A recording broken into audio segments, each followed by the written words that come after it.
Hello, everyone, and welcome to the C Podcast. I'm one of your hosts, Shogun Shin, and I'm joined with my co-host Hex Ginkgo. Welcome to the first episode of the C Podcast. We've been doing a couple of test episodes, but we decided that today is going to be our first inaugural episode. So I think that deserves a round of applause. I think so. This podcast, like I've said beforehand, is going to be just Hex and I just talking about stuff that's happened to us. We are actually going to be filming this at the first month, at the beginning of the month, and at the end of the month. So roughly every 2 weeks or so, just so that way to give us a little bit of time for us to prepare, and as well as just sort of chill out so that we don't have to talk to each other all the time about things, because we already stream Mondays together every week, and it's like that's already enough time. It kind of doesn't leave us a whole lot of other things to talk about, you know, like you were saying earlier, like there were so many things you wanted to say while we were streaming. Yeah, but it's like I couldn't talk about it because you were filming the podcast right after, and I'm like, oh, for fuck's sake, I just want to say these things. Yeah. But so that's kind of how it's going to be. We also decided that hopefully on average the podcast is probably going to run about hour and a half to about 2 hours. So we figured that was a pretty good, a decent amount of length for us to talk. So that, and also it allows us to not have ramble on. That was something we kind of figured out as well. But so sit back, relax, and hope you enjoy what we talk about. And the first thing that actually I want to talk about is a couple weeks ago, St. Patrick's Day happened. I don't quite remember when St. Patrick's Day is. Yeah, I don't remember when St. Patrick's Day is specifically, but I just remember because it was during the whole like self-isolation, self-quarantine thing for Corona. I literally was like, I was scrolling through Twitter and it had happened the day before, and a bunch of people were tweeting about like, oh, happy St. Patrick's Day yesterday, and I'm like, St. Patrick's Day was yesterday? What? Like that was a thing?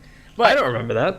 Yeah, but so, in honor of St. Patrick's Day, since apparently it flew over a lot of people's heads, I have prepared for you, Hex, a wonderful quiz, and it's our favorite thing that we love to do, is I'm going to give you different St. Patrick's Day traditions around the world, and it is your job to guess what country that tradition comes from. Alrighty. Gonna be real good. If you can get the country, I want to say if you can get the continent again, but I'm like, that's a little too easy. Yeah. That's but vague. so I have a 1 in 7 chance with that. With countries that have like 1 in I'll do this. 500. If you can get the continent, you get a point. If you can get the country, and or city. Okay, if you can get the country, you get 2 points. If you can get the actual city, because some of these are very, very specific. If you can get the actual city, I will give you 3 points. Okay. All right. So you 1 should point. Actually, like, I'm gonna keep track right now. I'm about to tell you right now. So 1 point for the continent, 2 points for the country, 3 points for the city. Okay. Ready? Uh-huh. All right. Here we go. Okay. So in this country, thousands gather around the Trafalgar Square to celebrate the Mayor of Blank Parade and St. Patrick's Day celebration. The parade includes floats, marching bands, costumes, puppets, dancers, and more. The blank is the city. Yeah. What was the word you couldn't say? Trafalgar Square. Trafalgar. I want to assume this is Germany. That's wrong. I'll give you 3 chances, 3 guesses. Okay. Poland? No, that's 2. Switzerland? No, it is London. Really? London's Trafalgar Square to celebrate the Mayor of London parade and St. Patrick's Day celebration. Well, I was in Europe. You're in Europe. You're in Europe, so I'll give you a point for that one. You're in Europe. All right. Next one. So anyone visiting this place on St. Patrick's Day will have access to several St. Patty's Day sales, specials, and specialty menu items. Most of the specialty drinks and meals include Irish beers, whiskey, while several bars offer face paint and Gaelic music, sorry. That's not specific at all. Yeah, you could do that anywhere. If you get this, I'll be so shocked. I'll be so surprised if you get this. I'll tell you this right now. It's not in Europe. It's not in Europe. It's not in Europe. All right. Okay. I'll even give you a better hint. It's not in Europe or Asia. So just strike out Eurasia altogether. Okay. All right. Sydney, Australia. No. Damn it. Okay. That's a good guess though. That's a pretty good guess. Melbourne? No, it's not in Australia. Okay. All right. Go more east. That leaves me. Go like way east. Way east.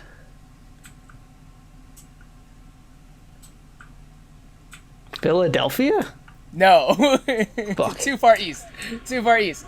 It Too is far east. Cape Town, South Africa. I forgot Africa was a continent. I was like, oh, I don't have to worry about anything on that side of the world. I was like, yeah, Europe, Asia, no Australia. Wait a second. Once again, Africa's that really big one right forgotten. There. Oh, it's so great. Round of applause. It's still better than that girl in my middle school class who thought China was a continent. Oh, so good. All right. Next one. Alright, in this country, everyone is expected to wear green for St. Patrick's Day. Anyone caught not wearing the color of the shamrock gets a playful pinch. In this city, a parade is thrown with the city's politicians always featured prominently in each, while dancers, marching bands, green decorations, and Kiss Me, I'm Irish shirts can be found on every corner. Is that New York? Yes, you're correct. That is New York. Okay. I was like... So that's 3 points. I'm just going to give you 3 points since you got the city. Okay. Rather than giving you a shit ton of points. Yeah, that's fine. Yeah, a maximum of 3 points. A maximum of 3 thing. points, yes. A minimum of 1 point. A minimum or 0 of 1. points. Yes. Okay, that's fine. Alright.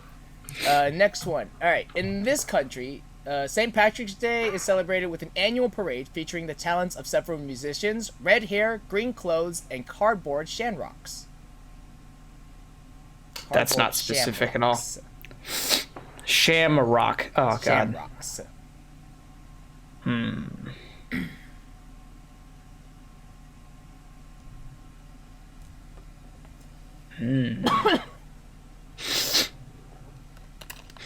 One of these has got to be Ireland. Is it Ireland? No. Wait, what's the... Okay. I'll give you a hint. It's on the western side of the globe. Of the globe? Yeah, so western hemisphere.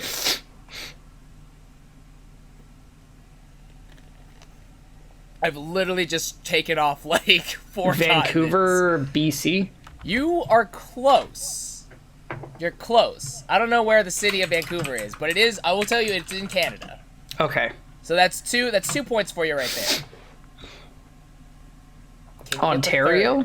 No. Or Toronto? Damn. Toronto. It is Toronto. Okay. Yeah, So Toronto, Ontario. Yeah, I'll give it to you. Sweet. All right. That's another 3. All right. Next one. All right. So St. Patrick's Day is actually St. Patrick's Week in this country, which boasts plenty of music, food, and dangers. Like so many other countries across the world, this country holds a parade, there is live music, street parties, and the streets are closed to traffic each night. All week. St. Patrick's Week. St. Patrick's Week. Amsterdam? No. This was actually very surprising as well. Scandinavia? Mm-mm. France? Nope. Buenos Aires. I would not have Right? ever guessed that. That's a pretty surprising one. Apparently Buenos Aires is South America? South America, I believe. Okay. Yes. I wasn't even in the right continent. No, you are not. Alright. If you attend this country's St. Patrick's Day parade, expect green-clad cheerleaders, dancers, bands, and more. There are kilts, shamrocks, balloons, harps, costumes, bagpipes, and plenty of open bars and delicious food. It's not where you think it is. Yeah, that just sounds like an American thing. It's not where you think it is. Berlin. No. Moscow. No. Go farther west. Farther west. Than Berlin or Moscow? Farther east. Farther east? Oh, Go okay. farther east, not west. East. Beijing? No. I'll give you one more. Okay. I'll say you're close with Beijing. Close as in it's Asian? Or close as in it's in China? I'll just say you're close. Okay. Seoul. No. It is Tokyo. Oh, that was literally one of the ones I was gonna guess. Damn it! I was like, It is Tokyo. I was literally gonna say Tokyo, and then I was like, I'm gonna try South Korea. Damn it! I would have had it. All right, this is the last one. Okay. This is the last one. All right. After New York City, the St. Patrick's Parade in this country is believed to be the second largest St. Patty's Day parade in the world. There are food stalls, live music, and performances as part of the parade, as well as along the parade route where people can perform, take part in activities, enjoy Irish-themed or green-colored food, and enjoy plenty of entertainment. How is none of this actually Irish? Or Apparently how are none of these Patrick's islands? Day very similarly everywhere. Yeah. My biggest fear when I was doing this was that, like, I didn't think other countries celebrated St. Patrick's Day, so I was just gonna be like, apparently there's they nothing do. interesting here. Brazil? No. I don't know any of the actual cities in Brazil. Like Rio's in Brazil, right? Yeah, that's Yes, like the Rio de only country Janeiro. that I know. Yeah. Yes. It's not in Brazil. Okay. I'll just say it's not in South America in general. You actually were close with one of your previous guesses, in a different one. I'm not gonna tell you which one, but you were close. Amsterdam? You would have been close. No. Mm. Go farther southwest. Southwest from Amsterdam. Southeast. Fuck. Oh, east. Okay. Southeast.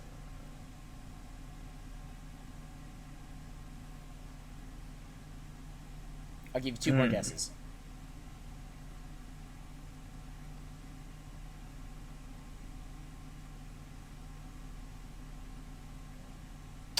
Venice? Nope. No? It's farther southeast still. Jesus.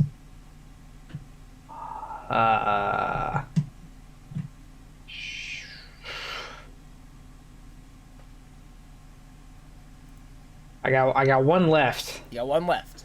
One opportunity.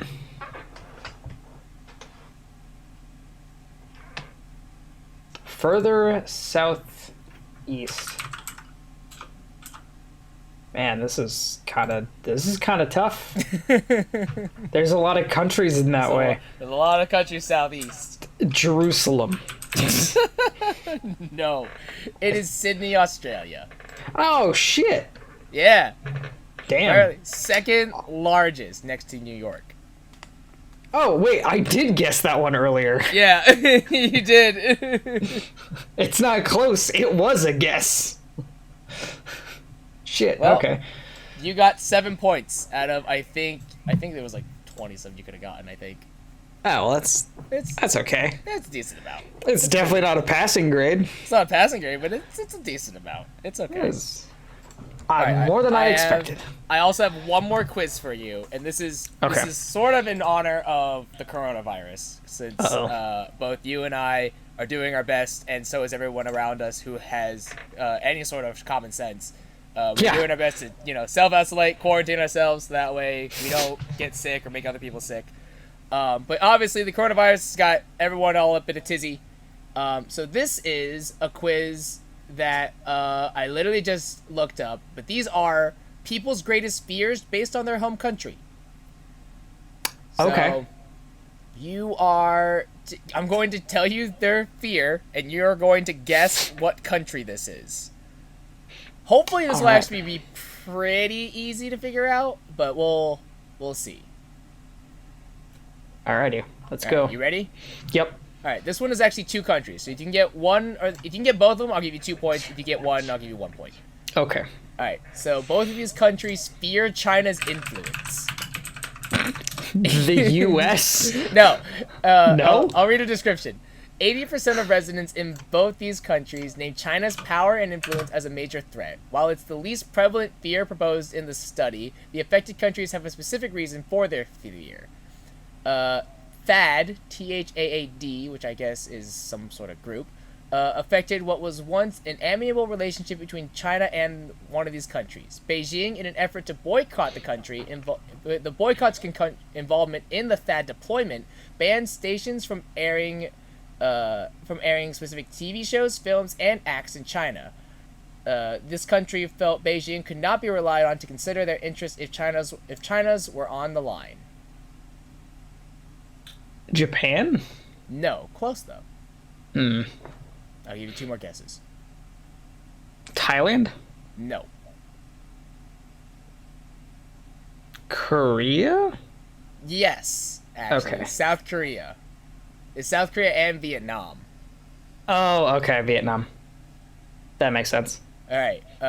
This country is afraid of Russia's influence.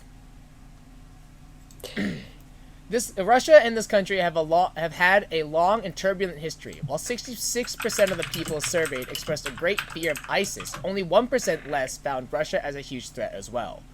This country's national strategy reflects one major goal: preserving their national identity and independence. Many citizens feel Russia poses the greatest threat to this goal. Is it the U.S.? No. According to The Guardian, Russia's aggression against neighboring Ukraine changed almost everything. This country is deeply concerned about its national security and about the degree of solidarity its Western allies would demonstrate. It's Western allies. Okay, so it's an Eastern country. Sure. It's more than likely an Eastern country. Who's afraid of Russia? Everybody's afraid of Russia. Who's afraid of Russia? Even Russia's afraid of Russia.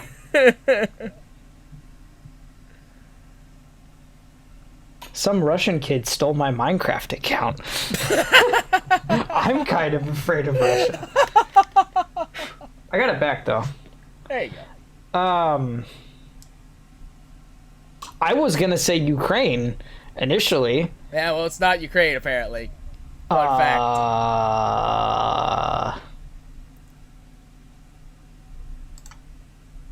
I'm drawing a blank on so many of the countries that neighbor it. If you think about it, what I've said about this country is somewhat of a hint, if you think about it. Well, you said independence, and I was... is it the UK? No. Okay. It's not the UK's not near Ukraine. This is pretty expensive. I don't know. I am also trying really hard not to look up a geographical map. I'm trying, like... I feel like that could be permitted, so I could actually know the countries. Yeah, I'm gonna look up a map of the world. Well, World map. So, I mean, you have to think about it. This country and Russia have had a long and turbulent history, all right? And one of their major goals is preserving their national identity and independence. Georgia. Like the state? No, there's a country called Georgia. Is there really? Yeah, it borders Ukraine. I didn't know that. But no, okay, so it's not... Okay, what is it? You're wrong. It's Poland. Oh, son of a bitch. Yeah. It's another one of the ones that I was thinking of guessing. It makes a lot of sense that it's Poland. Oh, it does. It does make a lot of sense. All right. This country is afraid of the U.S. Mexico? Top concern in this country by a landslide was U.S. influence, with 72% prevalence. A year after a failed coup attempt blamed at least partially on the U.S., a vast majority of people say American power is a major threat to their country. This is a 28 percentage points increase since 2013, when just 44% of the people named U.S. power and influence as a great fear. Cuba? What'd you say? Cuba? No. Coup attempts. Saudi Arabia? No.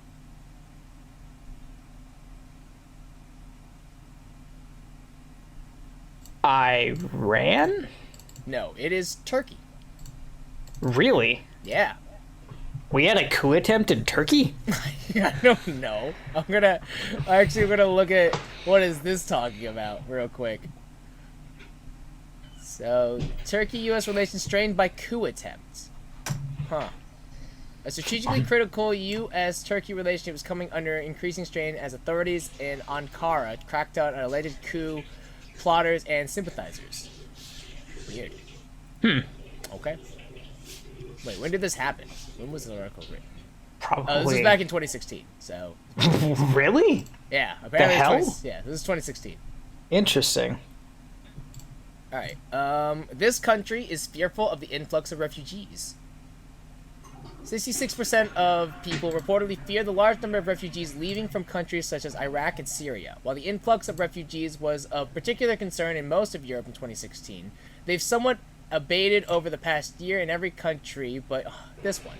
A few months ago, the Prime Minister Viktor Orban notably began new plans to detain the thousands of asylum seekers hoping for refuge in Hungary. Shit, I gave it away the answer. I read it. Shit. What was it? Don't worry about it. Shit. Don't worry about it.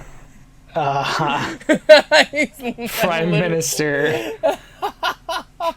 I literally read it at the very end. Sweden? No. Norway? Nope. I don't know where these countries are, so I can't really tell you if they're hot or cold. I don't know what countries do and don't have prime ministers. I know that we don't. You would be correct. We don't have a prime minister. And Russia doesn't. Yeah, I feel like I think most countries have a prime minister. I feel like. Canada? No, it is Hungary. Hungary, okay. Turkey and Hungary. Of course, those are back to back. Yep. All right. There's a lot of them on here, so I'm just gonna do like one more. Just fire them off. Okay. Fuck. Alright, well, fun fact, Venezuela and Greece fear the conditions of the global economy. Fun fact. They fear the conditions? The current conditions of the global economy, apparently. Yeah, I could tell you that much. Yeah. Greece is not doing great. Yeah. Alright, this country fears cybersecurity attacks. Cyber attacks are a top concern in this country, where 76% find them the top threat plaguing their country.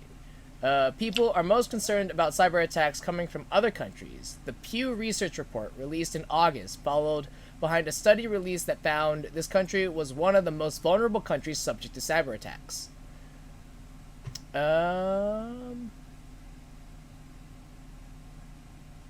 Okay, I'm just going to say this name because it's a pretty big hint to help you out. Kiyoshi Mori, the Director General for International Yes, it's Japan. It was like, I was debated of not reading it, but I'm like, whatever, fine. Okay, I'm gonna sound like an idiot here. I didn't know Mongolia was still a country. Yeah. Yep. I had no idea. I mean, the Mongols don't exist, but Mongolia definitely still exists. Well, I assumed that China would have taken it, like, into its... That's just fair. My assumption. That's fair. I had no clue. Also, right. I didn't know that Russia was as big as it was. I thought China was the bigger country.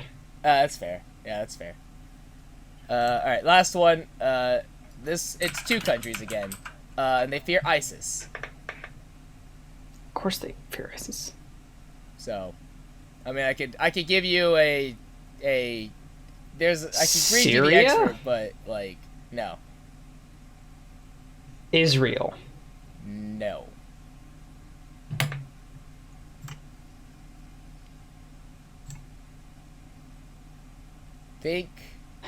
Well, I don't know how to give you a hint for this one.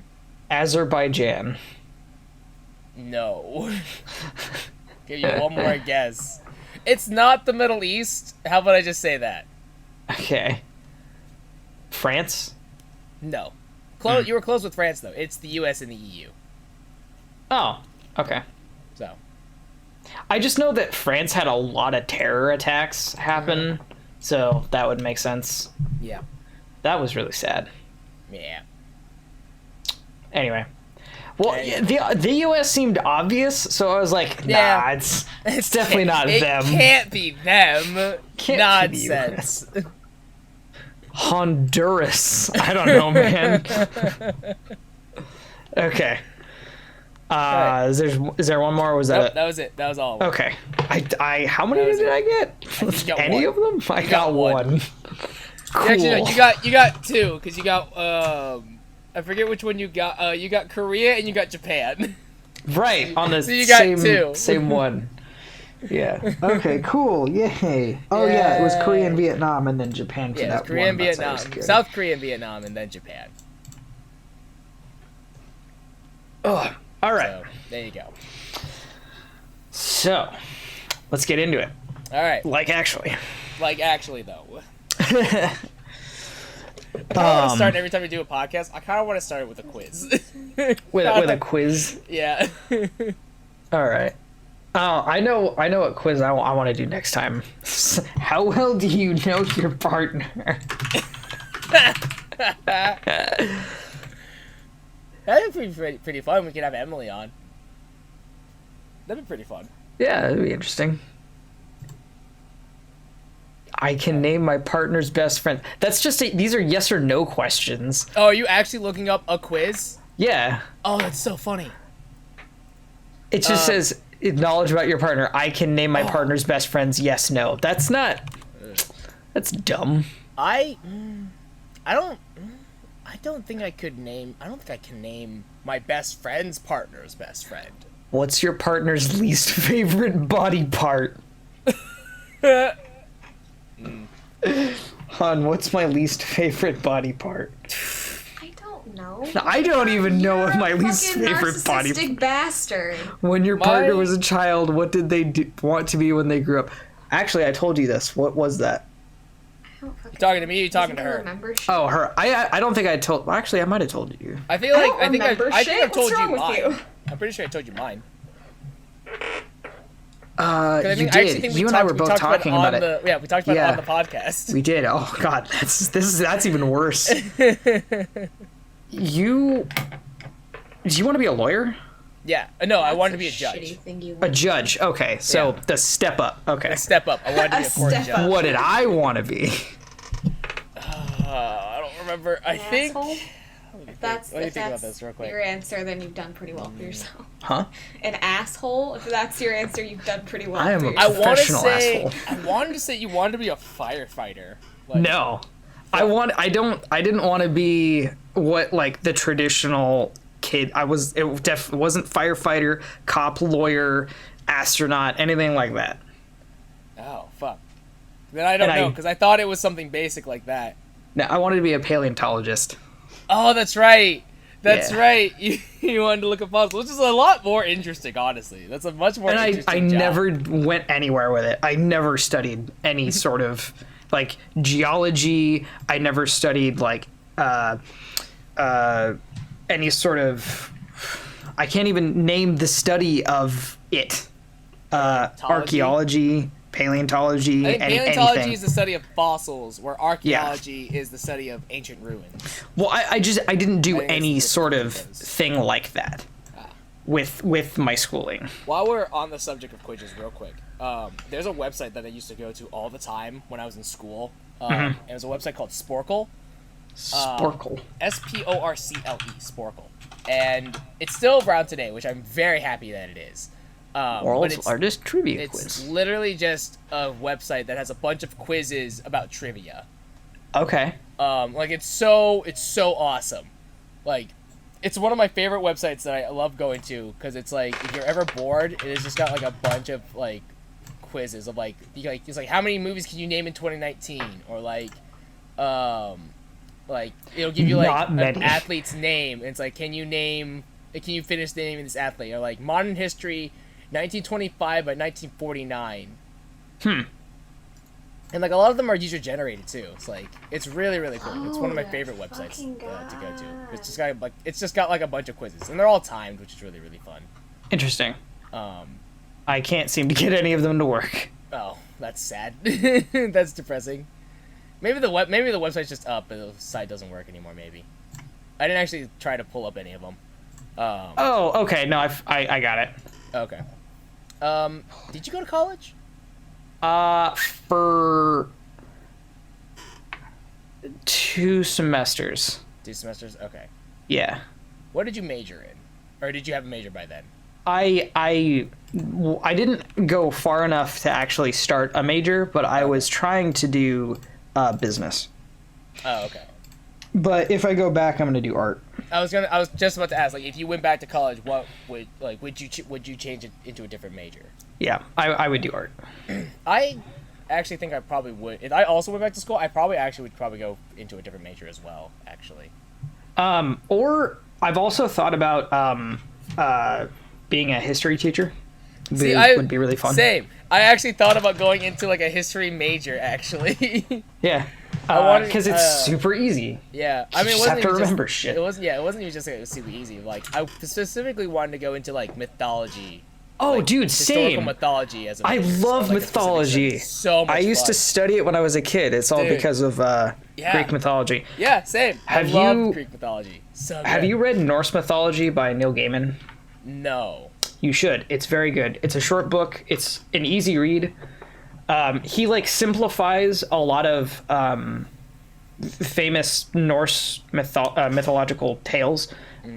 Like, they're written very well, but they're written in a way that just about anybody could pick it up and understand.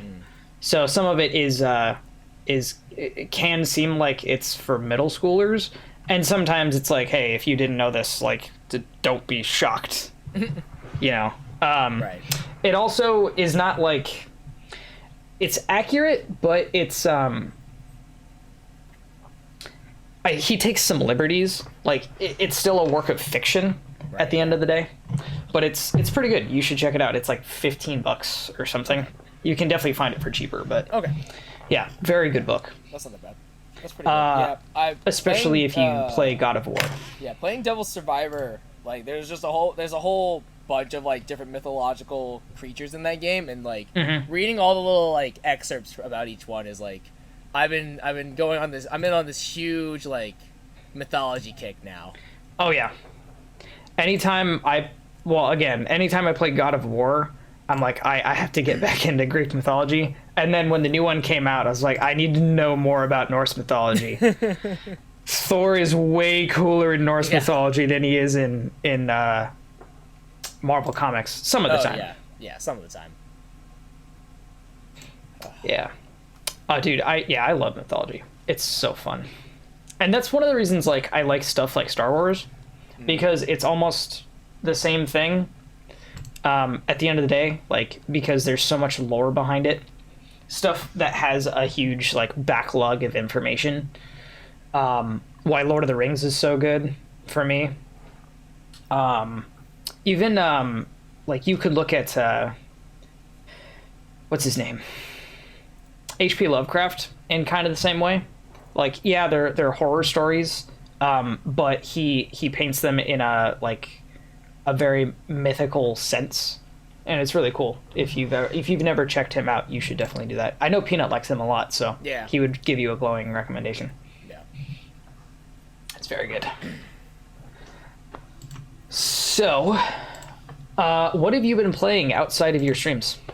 Outside of my streams, I've been playing Animal Crossing. Oh, okay. That's pretty much it. That's pretty much it. It's like kind of a bad thing, because I'm like there's just so many other things that I want to play, obviously, but like Animal Crossing came out, and I'm like, the last time I played an Animal Crossing game apparently was 15 years ago, which I didn't realize.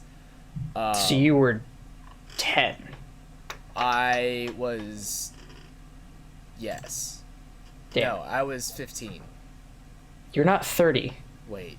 How does that work? Wait. You said it was 15 years ago. Yeah, you're right. I don't know why I kept thinking... Is Animal Crossing even 15 years old? Yeah. Yeah, Animal Crossing I think so, at least. 2001. Yep. Yeah. Dang. But yeah, so the last time I played Animal Crossing was Animal Crossing Wild World on the DS. Yeah, that's the first one I ever played. 2005. Okay. And I mean, like, Animal Crossing is a game that's like, you played one of them, you basically played them all. Like, it's not a difficult game or a difficult concept. But yeah, I've been playing that. Like, it's just so much fun. It's such a chill game to just be like, okay, you boot it up and you just kind of go with it. Yeah. And like it gives you, so it's got this. I don't know how much of Animal Crossing you've played.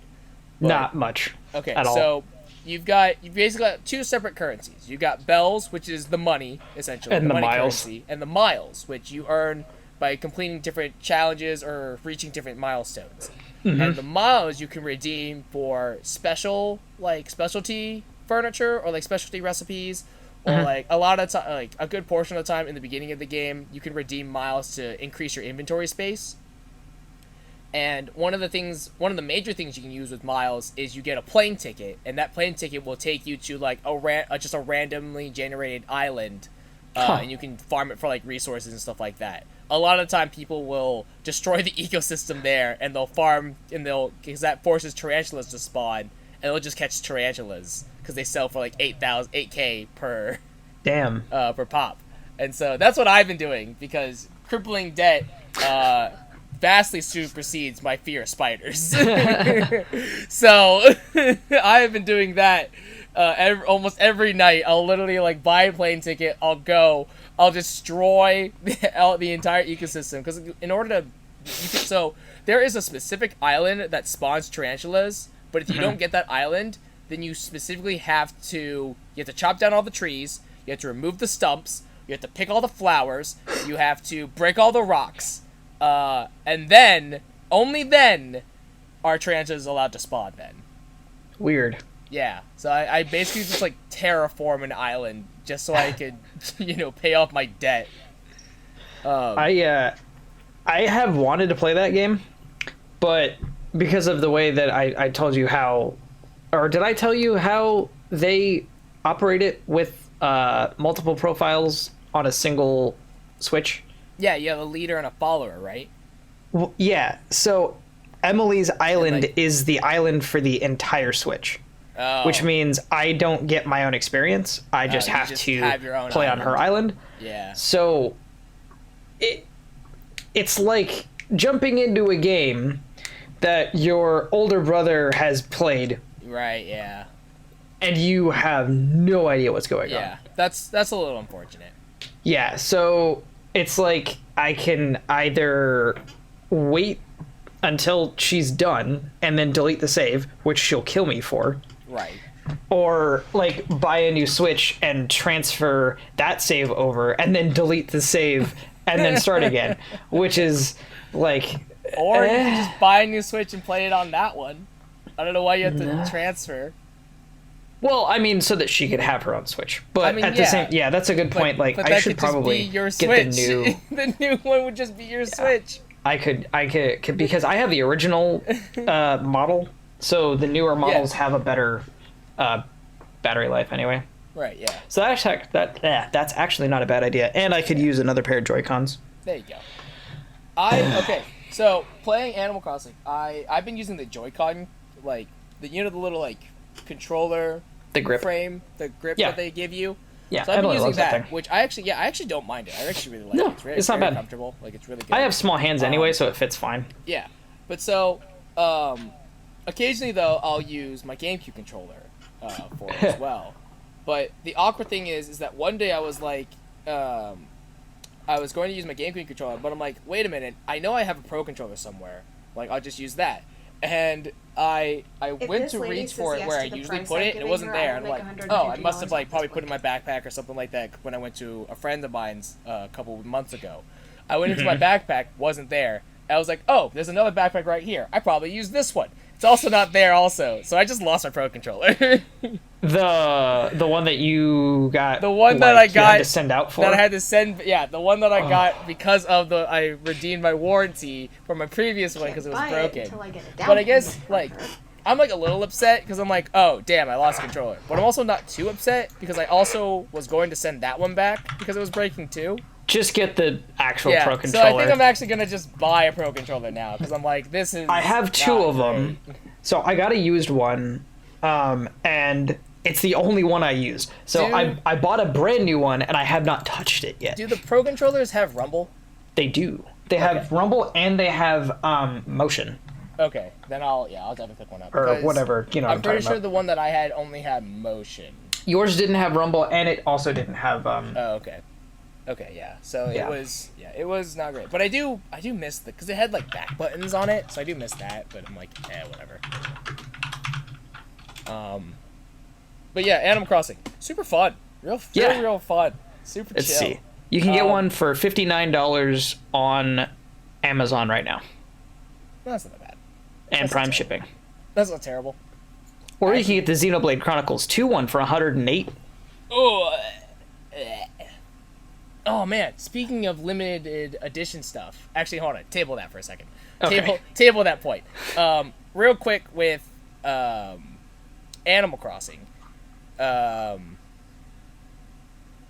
I lost it. Give me a second. It'll come back. I'll get there in a second. So we were talking about Animal Crossing, my controller. I was talking about Animal Crossing. There was a point that I had. Nope, lost it. Okay, so speaking of limited edition consoles. Yes. There are. I was talking about this with some people, with some friends. I think last night or the night before.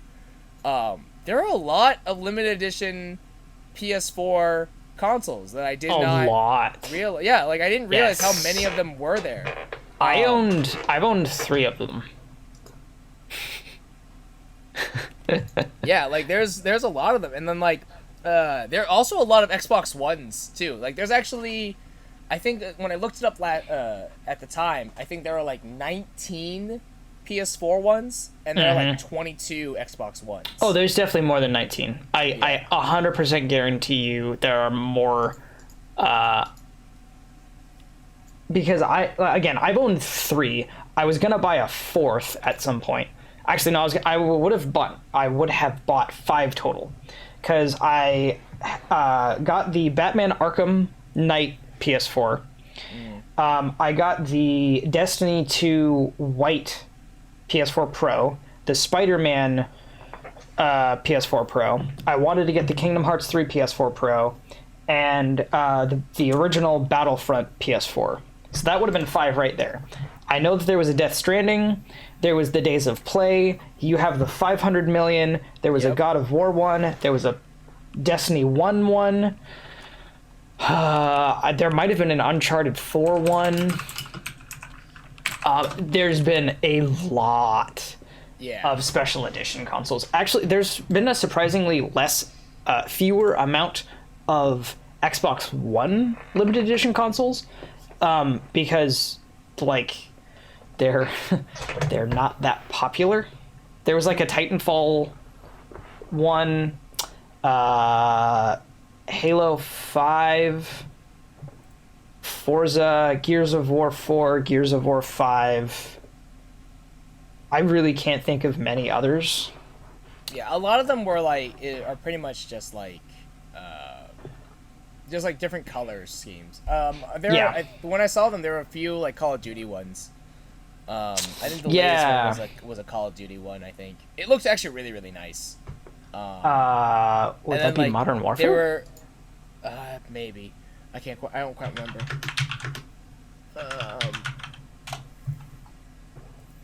Let's see. There's a Battlefield 1 that looks god awful. Oh yeah, this one. Yep, it's oh no, that's Advanced Warfare. Ugh. That one looks pretty bad. It was let's see here.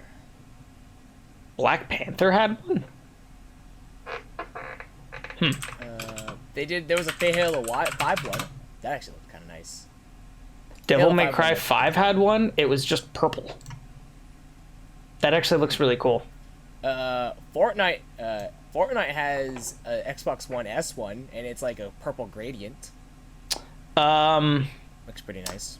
There was an NBA 2K21. Okay, so there was a Minecraft one to go with the Creeper controller. I didn't know that. I do like that one. That actually looks pretty good. I was thinking of I was thinking of the Forza one. There's a Forza Motorsport. The Forza one with that one's really pretty. Like I really wanted nice to buy it, blue, but it's really nice really blue with like the racing stripe on it. It was really good. It was really expensive, and it was really so yes, it was expensive, but it was the original version, and I already owned an original version, and they're terrible. Don't buy them. Yeah. They're 180 on Amazon right now.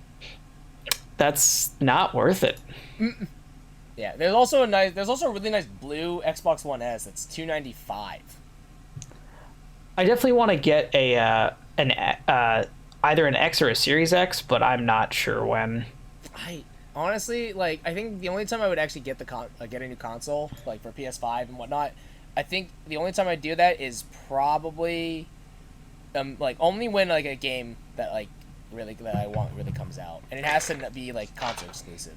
Well, that's what I usually I tend to do. Like I'll buy the game when it comes out, or I'll buy the console when it comes out, and then I'll sell it to somebody.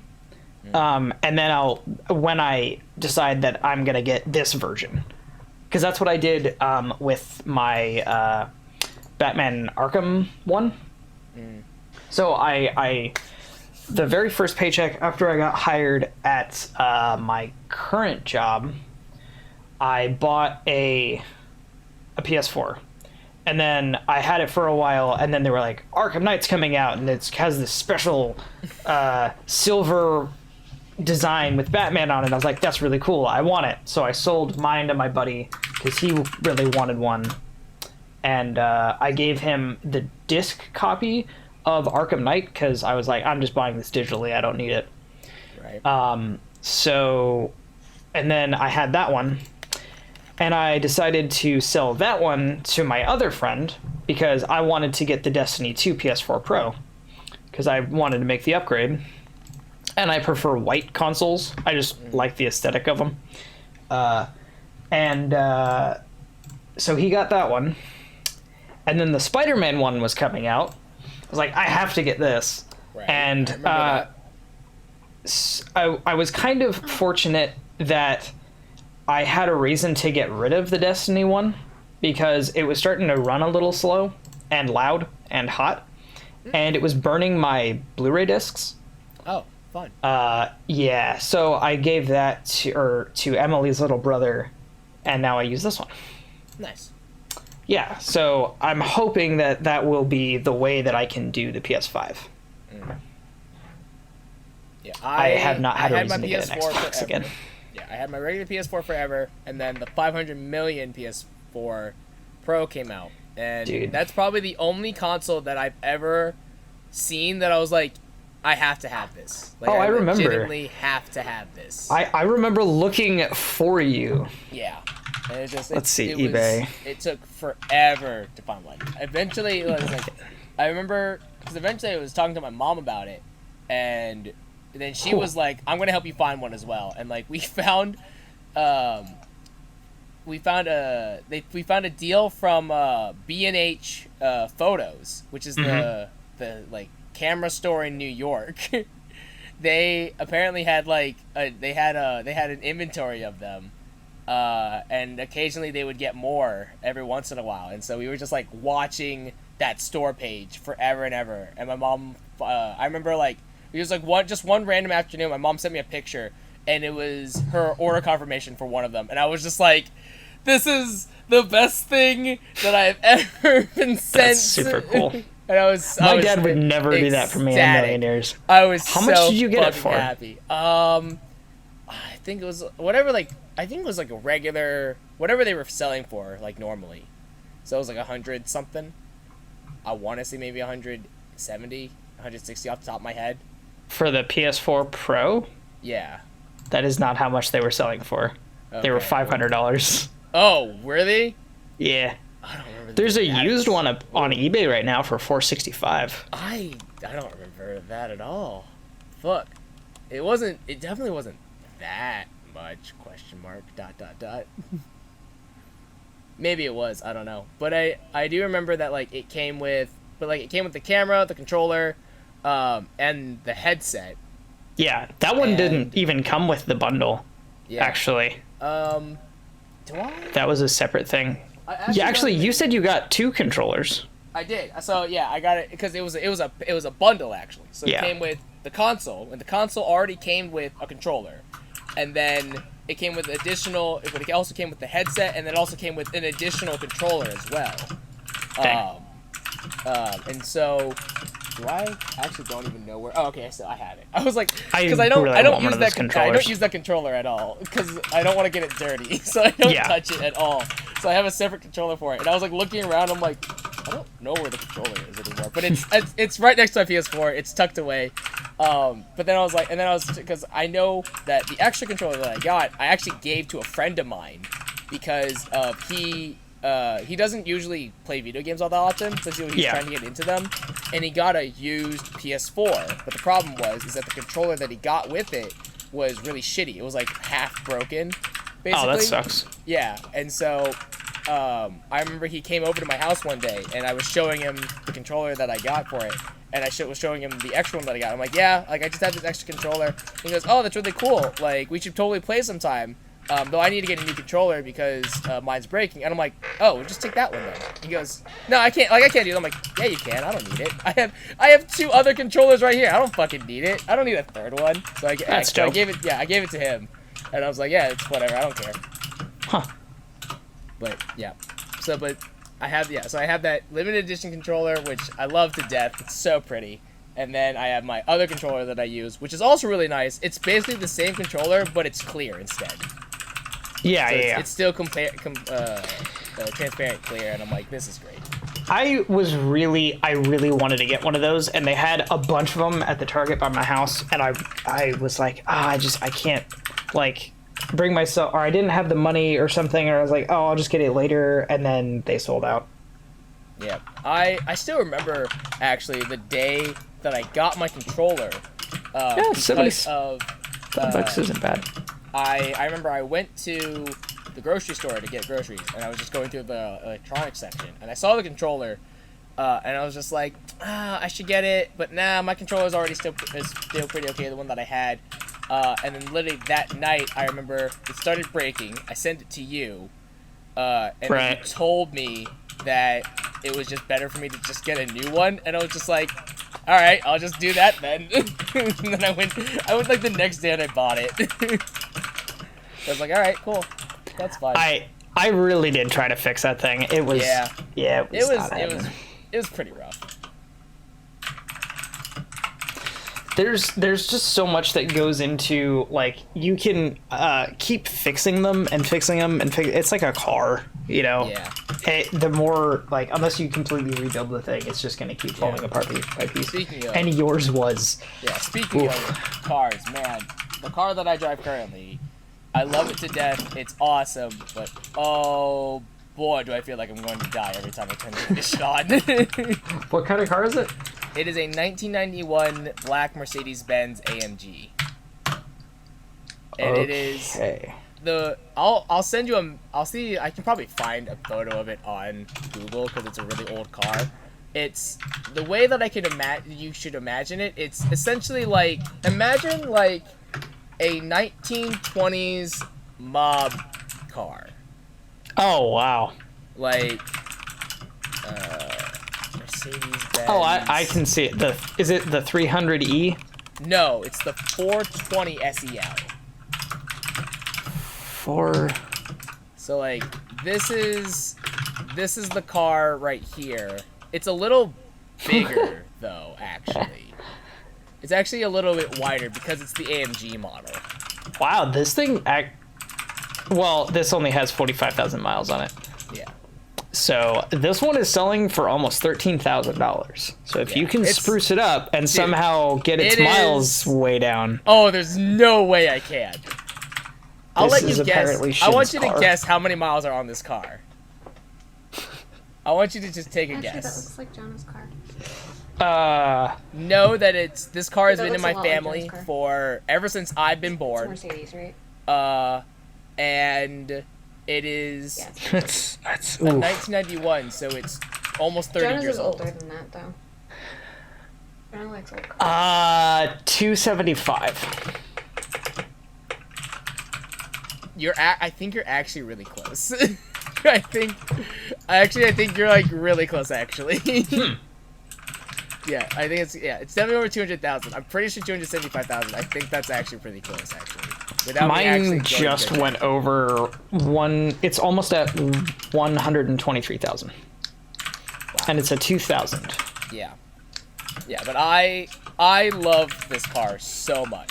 It's so nice to drive, and it's really, really, like, the back seat is like humongous. Not to mention the trunk space. I've never actually tested it, but I'm pretty sure you can stuff at least 2 bodies in there. I'm pretty sure. Okay. But I've driven that car since high school actually, and there are countless problems with it right now. Like, for the longest time, for I think like 5 years, the windshield wipers didn't work. So I couldn't drive it in the rain, like, at all. That's dangerous. So, like, the windshield wipers didn't work for a time. The locks on the car, so the car key is just a regular key. There's no fob or anything to it. So if I ever want to lock the car, I had to actually put the key into the door lock and turn it. The only problem is that I can only lock the car from the passenger side. So this is my car. That's nice. It reminds me of the default car that you get in a Need for Speed game. Yeah, kind of. Like, that is like when you are like selecting your car, that's like one of the first choices. It's interesting. Yeah. It has its nice. issues. It doesn't have any locking issues, which is nice. Good. Except for my key fob doesn't work. Okay. Yeah. Yeah. Which has kind of been a running problem with all my cars. Does your car have a glove box? Yes, it does. Oh, okay. I don't know what that's like. It doesn't have cup holders. I also don't know what that's like. Somebody ripped them out. Literally, all of the cup holders have been ripped out or punched in.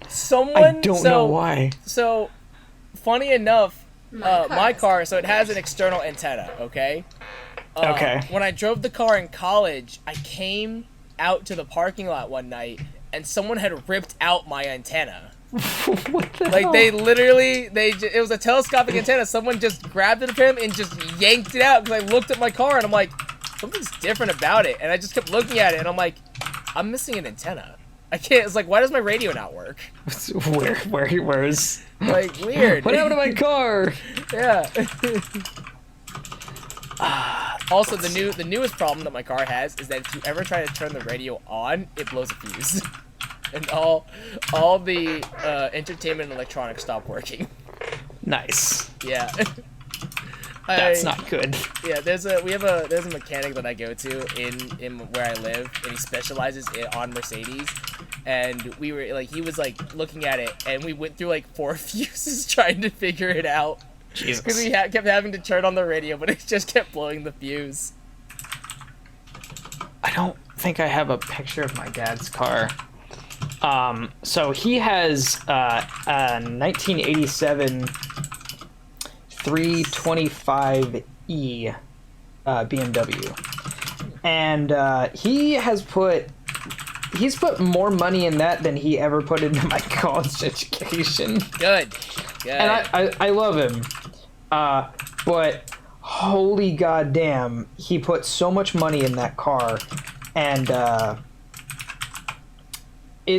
think he's trying to sell it, or he did sell it or something, and it kind of broke my heart, because I was like, either give me that car or pay for my college. So it's actually really interesting, because I've been driving this car since high school, and my friends and I, we named it the Godfather, because that's exactly like just what you think of when you look at this car. And I remember probably near my senior year, we were thinking about getting me a new car. The only problem is that we didn't really have a whole lot of money, and so we were thinking of selling this car. It's not going to sell for very much, but it at least helps go toward the payment of the new car. Yeah. And I remember I was talking to my mom about it, and she's like, yeah, in order to pay for the car, we'll probably have to sell The Godfather. And I go, whoa, wait. We need to talk about this real quick before we make any rash decisions. And she's like, we are talking about it. I go, no. Not with you, with everybody else that has ever interacted with this car. Because this is not a we decision. This is an everybody decision. And so I sat down with my friends, and I'm like, yeah, so, we're thinking about getting me a new car, but we have to sell The Godfather. And my friends just go, no, you're not. That's not allowed. That's not happening. No, you can't do that. It's The Godfather. You can't sell him. And I'm like, we have to, though, if we want to get a new car. And they're like, then you're not getting a new car. That's just the rules. I'm like, all right, they said but so. This one might kill me. That's the rules, though. Those are the rules. But, like, still driving it today, it's such a nice car to drive that, like, if I ever did get a new car, or if I ever had the money to get a new car, I honestly would just put that into remodeling my current car. Like, honestly. Like, if I ever won the lottery, I think the first thing I ever would do, if I ever won the lottery, was get a new driveway. That's the first thing. Driveway? Repave my driveway. My driveway is very shitty. Like, it's really, really shitty. It's also, okay, when you think of a driveway, right, you think of a straight path from the street to your garage, right? Yeah. That is not what my driveway does. Okay. My driveway, from the street level, it goes up, and then it actually curves a little to the left, where you actually have to, like, turn your wheel a little bit, and then it curves back to the right to direct you toward the garage. Okay. And so backing out of my driveway is always just like a maneuverability test because I have to figure out every time I go to the store. But so the first thing I would do is I would get a new driveway to straighten it out, so that way I don't have to deal with it. The second thing I would do... Why don't you just ask your mom? Because concrete is expensive. Okay. Surprisingly enough, concrete is expensive. And also, we just never get time. Like, all the people that we've contracted to do the driveway just end up not showing up. Oh, that's good. Like, we'll just schedule an appointment, and then they just don't come. And we're like, all right, that's fine. I guess it just isn't happening. That's cool, I guess. That's fucked up. Yeah, it's, like, really shitty. But... yeah, the second thing I would do is probably re-outfit my car, like, straight up. Because I would love to, like, I would love to just overhaul all of it, like, straight up, and, like, bring it into the 21st century. That's going to be more expensive. Oh, it would be super expensive, but it would be so cool. Really, the biggest thing I would want to do is I would want to try, keyword on try, I would want to try and change the wheel axle system, because it's, I think, front wheel drive, I think. No, it's rear wheel, because it's more dangerous. It's rear wheel drive. And you want to make it all wheel drive? Optimally all wheel. I would settle for just front wheel, really. I would settle for front wheel, but that's a whole lot. It's that you have to consider. No, yeah, there's there's more than just I want to trust me, shift. I know, and it's like the I don't know what to actually call it, but like the frame of it, it would all have to be custom. Like, all of it would have to be custom, 100%, because they just don't the body. They don't make cars that long anymore. No, this car is so long. Like, they just don't make them like that anymore. And then I would also love to update the engine, primarily because it has over 200,000 miles on it. Getting a new engine is probably the better bet. It's really expensive, but that goes without saying. But that's probably the easiest thing. It's probably trying to change your car between rear wheel, all wheel, or front wheel, which I don't know why you would do front wheel. I would just go with all wheel drive. And a lot of people want rear-wheel drive. No, why? Okay, when people are trying to change that, they want to put it in rear-wheel. But that's mostly people who are drifting cars. Yeah, it's like those, I guess for, like, racing these, yeah, but no. rear wheel. I can't say rear wheel. Rear wheel. Drive. Rear wheel drive. I want to play Forza with you, and then we can just only use rear-wheel drive cars. It's on PC. It's really fun. It's so rear wheel. Oh my fucking god. Rear wheel. Real. I can't say it. I can't fucking wheel. say it. Rear wheel drive. There you go. Puts the fear of God in me. Like you would know get this. Snow? You live like you would know Okay. this. You live in a state that gets a lot of snow. No, we don't. Okay, well We get a lot of rain. I live in a city that gets a lot of snow. Hex. Like we don't get it hasn't been a whole lot as of lately, like in the past couple years. But like when it snows, oh my god, it fucking snows. Like I think this winter we got like 10 to 12 inches total. Damn. And like in one night I think we got like 4 inches. Yeah. Driving like when it snows or like just in winter in general, there's a part of me that always gets really nervous from leaving my house because I don't know if I'm gonna actually be able to drive up my driveway when I come home. I'm so frightened that I'm not gonna have enough traction, and then also because I've done it before. I've done it that I've tried to drive up my driveway and I don't have enough momentum and my wheels can't grip the pavement. And so I'll go up and I'll stop and I'll just slowly start drifting back down onto the street. So, do you intentionally go drifting? No. Okay.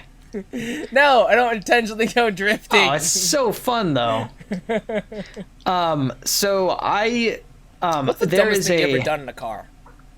I went 100 and almost 20 miles an hour around a curve. Oh my god, Jesus Christ. Yeah, that was scary. Fuck. I got the speed wobbles. The speed wobbles. And I've never gone that fast before, so God. Yeah. One of my friends, apparently he's somewhat of a car guy, and the car that he got before his current car was some like Pontiac racing something car. Mm-hmm. But I guess he was telling me that he was driving with his brother one day, and I guess his brother has the habit of not wearing a seatbelt. And so he was driving, and he noticed on his speedometer that he was going like 80. And he quit. And he turned to his brother and he goes, "Hey, you know what it feels like to brake at 80 miles per hour?" And his brother said, "What?" And before he can finish his sentence, he slammed on the brakes, and his brother's face just went immediately into where the airbag pops out. He slammed his nose into the front of the console. Ouch. And I'm just like, that's awful but hilarious at the same time. And he's like, "Yeah, well, he wears a seatbelt from now on, so I think we all learned something." Rough. Yeah, I think that this probably one of the dumbest things. Mine definitely wasn't nearly as arguably dumber than yours, arguably. But there was one time I was driving to a friend of mine's place, and he lives a few hours away because we were all getting together to go to an amusement park. And because he lived 4 hours away, I had to get up a lot earlier than everybody else. And so when I got up to drive to his place, it wasn't even dawn yet. Like the sun had not come up at all, so it was still basically nighttime. And I was driving, and there was no one on the road with me, and I just go, "Wonder what happened to just shut my headlights off right now." And it's terrifying. Dude, yeah, driving at night without your headlights, oh my god, it's terrifying. It's not a fun experience. I did it for like a second. I was like, I'm not doing this ever again. No, yeah. This was that immediately. I was like, I shut them off for a second. I was like, I'm gonna hit something immediately. I've also driven on the other side of the road before too. I've done that. Yeah. So when I was in middle school, I'm not sure the exact year, but I was definitely in middle school. And so I used to go to a baseball camp during the winter so that I could get prepared for the baseball season that was coming up. And it cost my family like $2,000 or something. It was very expensive. But it was because we knew the head of the baseball, or the head coach of the baseball team. He would like get us in, and we would like be able to pay him off. So we were not a rich family, but we had friends who helped us be able to do some nicer things. Anyway, so we don't get snow here a lot. When we do, it never sticks on the ground really, but every once in a while we'll get a goddamn blizzard. So this year, or that year, we got one of those blizzards.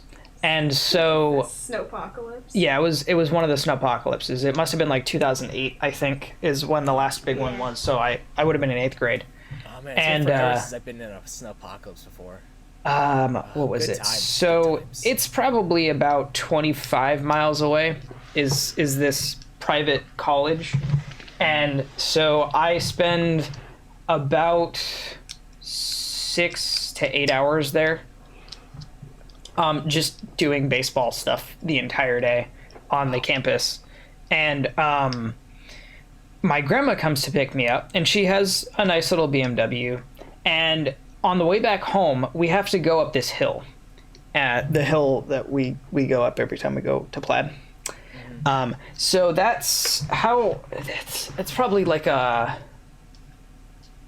it's a very steep hill, like a 35-degree angle.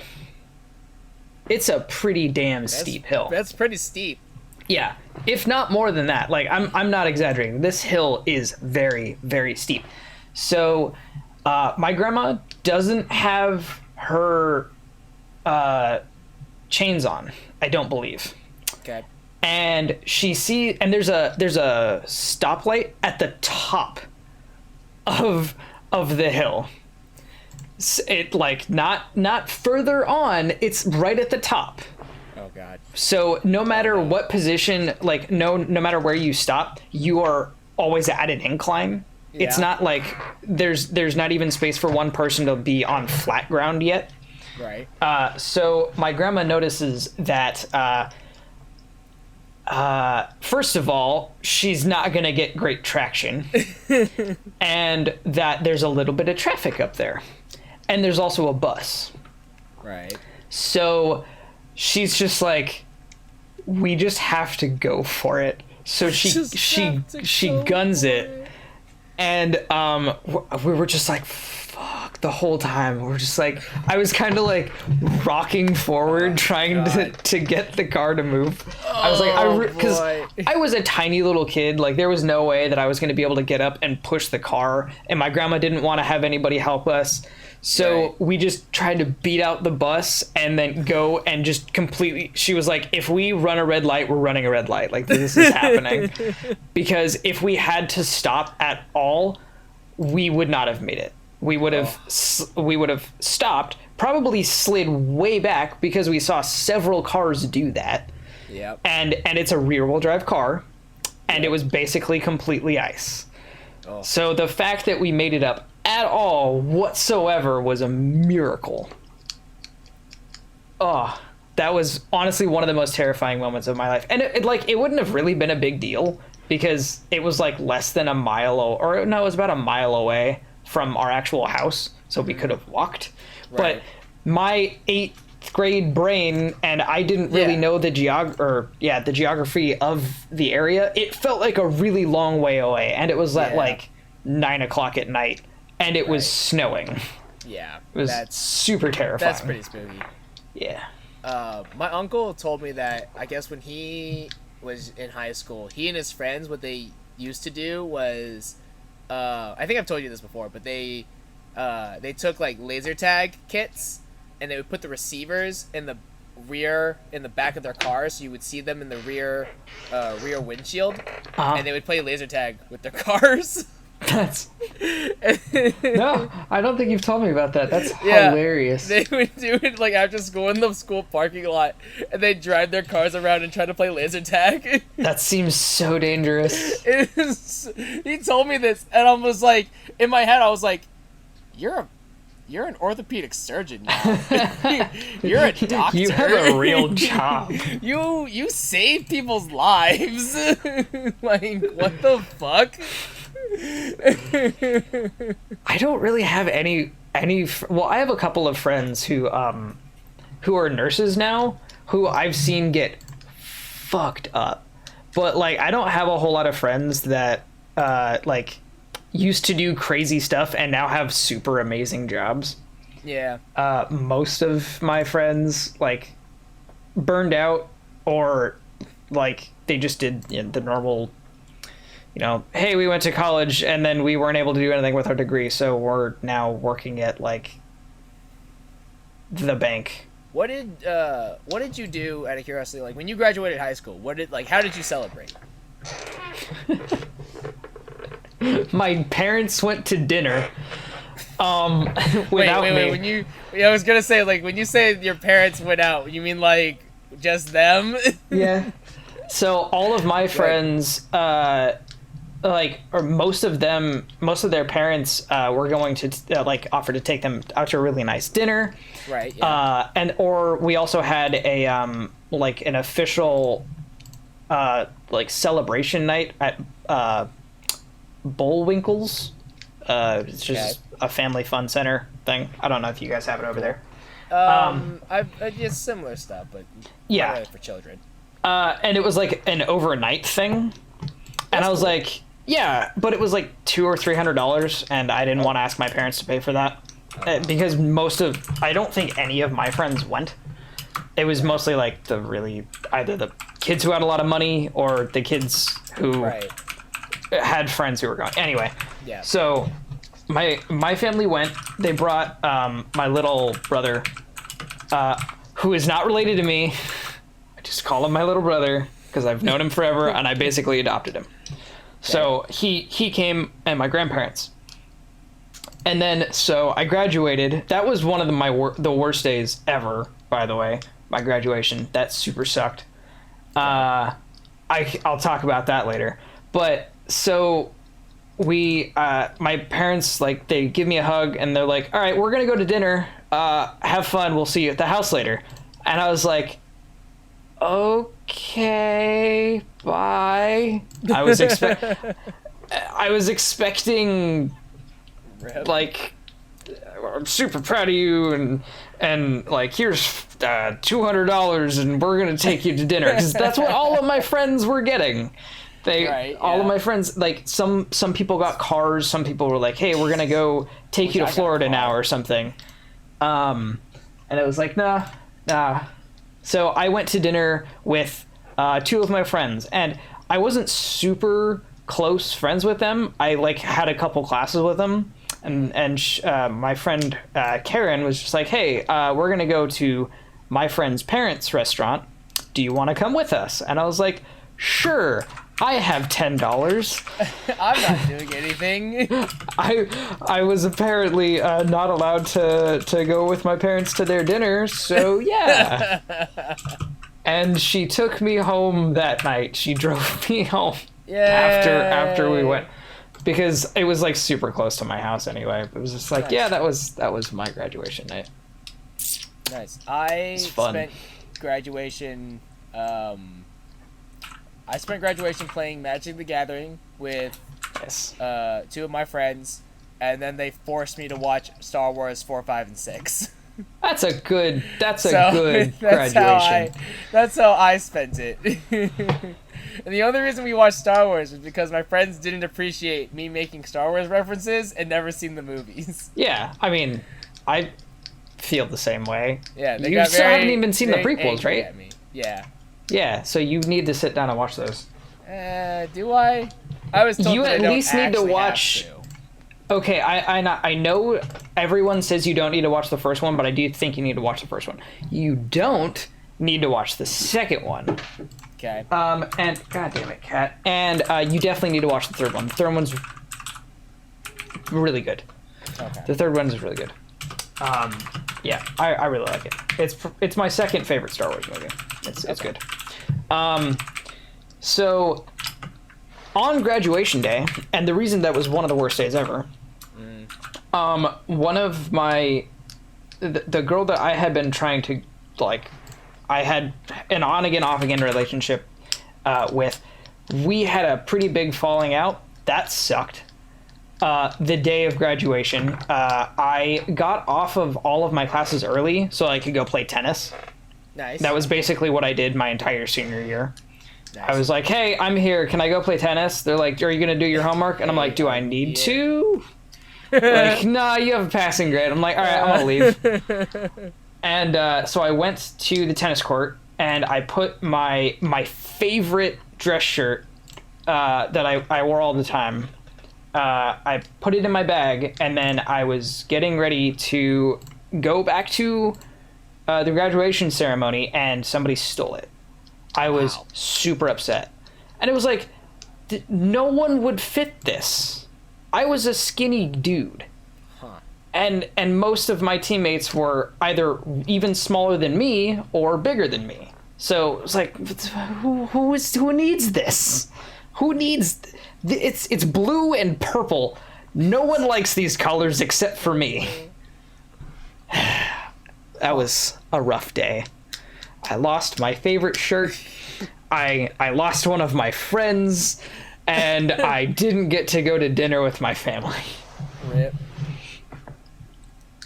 I also remember one of the if my dad ever sees this, which I don't think he will, so I don't have any super big fear of this. I remember my dad saying at some point in my high school career, and I'm pretty sure it was my senior year, I've never been proud of you. Wow. I remember that very vividly. It might have been a really bad dream, but I do remember that happening. My dad and I fought a lot when I was in high school. I put my hand through a wall. When I was a senior, I got really mad one day, and I punched my wall behind my bed, and I sprained 3 of my fingers. Oh my god. My pointer, my index, middle, and then ring finger on my right hand. And then I got really mad the next day, and I punched the wall again, and then I sprained my pinky. Jesus Christ. Wow. Yeah. My dad and I had a pretty bad relationship. I don't think I've ever done something destructive like that. I have, however, there was so one of my friends, Mark, we were in the same English class together in our senior year of high school. And what happened was we had English at the same time, and then we also had our free period right after that together. And so what we did for that is our school didn't let you, like, basically you weren't allowed to leave during school hours, but what you could do is that you could but what you could do, however, was that, like, you could either go to, like, study hall basically, which was awful because it's boring as fuck there. Yeah. Or you could alternatively be an aide, basically like an assistant to one of to a teacher. A TA. Yeah. And so we both did that actually because we were both so we just did it for our English class because literally we had our English class together, and then the next period was a different senior English class. And so we were just like, hey, can we be your aide? And our teacher was like, sure, I don't care. Do whatever you want. Just don't disrupt the class and don't do anything stupid. And we're like, all right, cool. But so our English teacher also was head of our drama club as well. And so one of the things that we had to do that day was he had this big box of, like, costumes and props, and he wanted us to take it from his room and take it all the way to the auditorium, backstage and stuff like that. And we're like, yeah, sure, we can totally do that. And so it was a pretty long box, about the size of like a plastic table that you would buy at a store, or like a fold out, picnic table sort of deal. It's about that size, but it wasn't all that heavy, but it did require 2 people. So obviously we're like, all right, you get one side, I get the other. And so I bent down to pick up the box, and all you hear is a rip. and in my head, I was like, I really hope that wasn't as loud as I think it is. Like, I really hope that noise was not nearly as loud as I thought it was. And I look at Mark, and Mark just looks at me, and he goes, I think I heard something. and I go, I might need to go to my car real fast, because this was during tennis season, so I had my tennis bag in my car, and I also had a change of sweatpants in there, and I'm like, I need to get to my car really quickly. I didn't know you played tennis. Yeah, I did. Yep, I played tennis for all 4 years. Yeah, I think all 3 or 4 years of high school, I think. Damn. Either my sophomore to senior or my freshman season. I can't quite remember. But so I was like, I need to get to my car, which is on the other side of the school from where I currently am. And so, thus began my very long trek to get to my car and avoid sheer embarrassment in my senior year of high school. And so, so first of all, I was like, I turn around and I was like, is it bad? And he goes, no, it's not that bad. And I go, stop lying to me. You're obviously lying to me now. And he goes, no, it's fine. And there was a mirror in our teacher's room. There was like a full length mirror, and I turn around and I look, and it went from my pocket, the base of my pocket, all the way down to the middle of my calf. Oh my god. That's how big the rip was. Like, it was massive. It was so massive. I was like, it's a really weird spot to get a rip. Shit. Yeah. But I looked at it, I go, oh my god, like, there's no, I asked him if it was bad. He goes, no, it's not. I'm like, can I get through the rest of the day then? And he goes, you're gonna want to go to your car. You're gonna want to leave. Like, yeah, no shit, I'm gonna want to go to my car. I can feel the breeze. Oh boy. But so I left. I'm walking through the school to try and get to my car. I make it about halfway, and then I run into our assistant principal. And our assistant principal knows my family pretty well. And so they're good family friends and all that stuff. And so I run into them. And they're just like, oh, hey, Maxwell, like, how's it going? I'm like, oh, hey, what's up? And like, what are you up to? I'm like, oh, I'm just running an errand for my teacher where I have a free period, so I'm an aide, and I'm just running an errand for him real quick. And he's like, oh, that's cool. So how's your mom doing? How's your grandpa doing? I'm like, they're good. They're doing good. And like, yeah, like, we should tell them the next time you see them, tell them we should go out for a round of golf. I'm like, yep, yeah, totally. I'll let them know. And like, all the while, I'm just clutching the back of my pants to try and keep the hole from like flapping out. But like I'm just having the conversation. Like, I really don't want my ass hanging out right now. I'm so I'm desperately trying to like deflect and just try to get away. And like, yeah, so I know, good seeing you too. And I did the whole maneuver where I'm still facing them, but I'm slowly angling my body away so that way they don't see anything. And then once I see them out, like they turn the corner, I like sprint all the rest of the way to my car. I make it to my car, change into my car real quick, wear sweatpants for the rest of the day. Everything's fine. I get home, I throw on a new pair of jeans, and I'm chilling out in my kitchen, and my sister comes home. And then I'm telling her the story, like, I'm telling her exactly what happened. I'm like, yeah, like, it was crazy, like, there was this big box, and, like, I got into one side to help lift it with Mark, and I bent down to pick up the box, and I literally mimicked the same motion, and I was like, yeah, like, I bent down like this, and all I hear is, and the moment I say that, you just hear, RIP again, and my sister goes, did it sound like that? And I pause and just go, it sounded exactly like that. It was exactly that. And you need to work on your SWAT form. She just looks at me and she goes, did you just rip another pair of pants in the same day? And I go, I think I did. I think I did. I'm pretty sure I did that exact thing. I have never ripped a pair of pants in my life. Oh, I've ripped the knees, actually, at work. I think I've ripped my pants probably 3 or 4 times in my life. Twice in the same day. Once, I think, was, the pants were just old, so they just kind of naturally frayed out. And then the last time was the most recent, actually. It was, I think, a couple weeks ago. I was at my grandparents' house cleaning their house, but I had a raid in Final Fantasy, and I was late to it. And so I finished cleaning, I raced home, I was running down my stairs to get to my computer, and I fell, and I stumbled, and luckily I caught myself, because if I had fallen for reals, I probably would have died, actually. Jesus. But I caught myself, and I spread my legs just a little too wide, and there was a slight hole in my pants, and it was really awkward because every time I lifted my legs, because I cross my legs a lot, so every time I crossed my legs, I could feel the hole getting bigger, and I was just like, fuck, I can't cross my legs anymore. But yeah, that was the last time that I ripped my pants. Otto was telling, so he used to work at a gas station a couple years ago before he started working at my job. And so one day he was texting me. He was having a really slow day.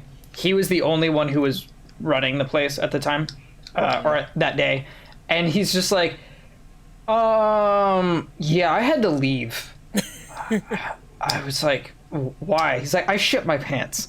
I was like, what? I was like, what happened? He's like, well, I thought I had a fart, and it turned out to be more than a fart. I was like, are you okay? He's like, yeah, I just left work, and I just walked home, and I didn't go back.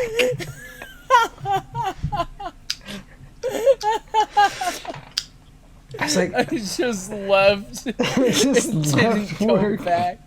I was like, oh dude, that's a rough one. Oh my god, I love it. I love it so much. Yeah, I had no idea you played tennis. Yeah. I only played for 1 year. Well, I only played for 1 year at school. Yeah, I definitely played for 2 years for sure. But I always love to boast about how because Mark and I, we both played tennis together, and so we were on the. Were you a doubles team? Yeah, we were a doubles team. Nice. Undefeated in doubles. Oh, nice. Record was 1-0, but undefeated nonetheless. You played one game? We played one game. Why? I don't know. Was it the weather, or you just never got to play? We just never got to play. So That's it was like really weird. awkward because we were on the JV team, and then we got promoted to the varsity team, but we, I guess, just had too many varsity players, and so we just coincidentally never had to play. Weird. And the one time That we did sucks. play, we won, and then we just never played again. So we're just like, all right, 1-0, undefeated. Yeah. That's how we end the season, I guess. Neat.